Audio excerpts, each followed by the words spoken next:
Boleh ke kita simpan emas untuk anak?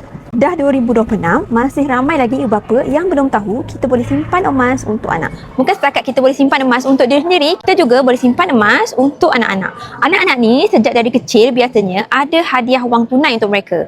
Jadi sebagai ibu bapa yang amanah, kita boleh pelbagaikan simpanan jangka masa panjang anak-anak ni. Selain daripada ASP, tabung haji, SPN, kita juga boleh simpankan emas untuk mereka. Kita boleh simpan emas untuk anak-anak ni serendah RM100 tanpa komitmen bulanan. Jika konsisten setiap bulan menyimpan, anggaran emas yang bakal anak-anak dapat dengan average harga RM650, 1 tahun 2 gram, 5 tahun 10 gram, 10 tahun 20 gram, 15 tahun 30 gram, 18 tahun 36 gram. Nilai semasa 36 gram emas adalah sekitar RM25,700. Dengan kenaikan harga emas pada kadar 10% setahun, kenaikan yang kita anggarkan adalah 170% dalam masa 18 tahun. Maka nilai 36 gram ini yang akan anak kita dapat adalah lebih RM40,000.